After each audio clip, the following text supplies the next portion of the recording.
Good morning dear student, welcome back to my YouTube channel modern Sanskrit Shiksha সেন্টারে। আজ আমরা 2025 সালের পঞ্চম শ্রেণীর স্বাস্থ্য এবং শারীরশিক্ষার সেকেন্ড সামারটিভ পরীক্ষার কিছু প্রশ্নপত্র আলোচনা করব, যা তোমাদের পরীক্ষার জন্য খুবই গুরুত্বপূর্ণ। তো স্বাস্থ্য শারীরিকার প্রশ্নের 1 নম্বর প্রশ্ন দেখো, ভারতের জাতীয় প্রতীক কী? তো উত্তর হবে অশোক স্তম্ভ। 2 নম্বর, অশোক স্তম্ভে কয়টি সিংহের মূর্তি থাকে? উত্তর 4টি সিংহ মূর্তি থাকে। সত্যমেব জয়তে এর উৎস কোথা থেকে? এর উত্তর হবে মান্ডক বা মুন্ডক উপনিষদ থেকে।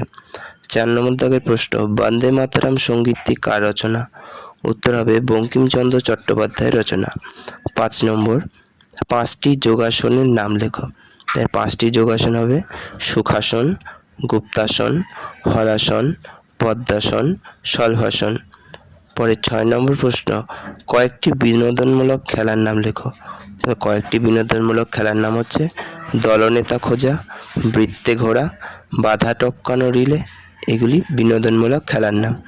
7 নম্বর প্রশ্ন, বিনোদনমূলক খেলার উদ্দেশ্যগুলো কি কি?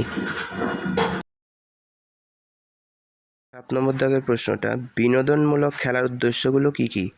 তাহলে বিনোদনমূলক খেলার উদ্দেশ্যগুলো হচ্ছে 1 নম্বর সংঘবদ্ধতা, 2 নম্বর সময়ানুবর্তিতা, 3 নম্বর একাগ্রতা, 4 নম্বর মানসিক দৃঢ়তা, 5 নম্বর সমন্বয় সাধন। 8 নম্বর প্রশ্ন, ফুটবল খেলায় মোট কতজন খেলোয়াড় থাকে? তাহলে উত্তর হবে মোট 12 জন খেলোয়াড় থাকে। 9 নম্বর দাগের প্রশ্নটা, ফুটবল খেলার মাঠের দৈর্ঘ্য প্রস্থ কত? ফুটবল খেলার মাঠের দৈর্ঘ্য 25 মিটার থেকে 42 মিটার এবং প্রস্থ 17 মিটার থেকে 22 মিটার। 10 নম্বর প্রশ্ন, বড় প্রশ্ন, বিদ্যালয়ে প্রার্থনা সভায় ছাত্রছাত্রীদের কি কি কর্তব্য পালন করতে হয়?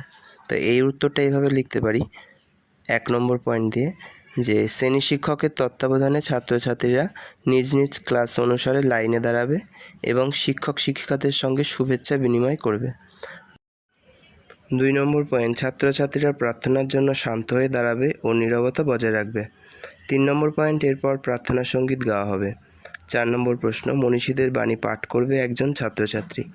5 নম্বর, প্রধান শিক্ষক বা প্রধান শিক্ষিকা সহ অন্যান্য শিক্ষক শিক্ষিকারা ছাত্রছাত্রীদের হাত পায়ের নখ, পোশাক পরিচ্ছদ সহ ব্যক্তিগত পরিচ্ছন্নতা পরীক্ষা করে দেখবেন।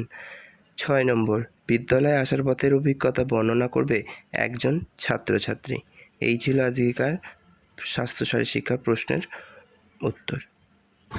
ভিডিওটা ভালো লাগলে অবশ্যই লাইক, কমেন্ট এবং চ্যানেলটিকে সাবস্ক্রাইব করবে। Thank you.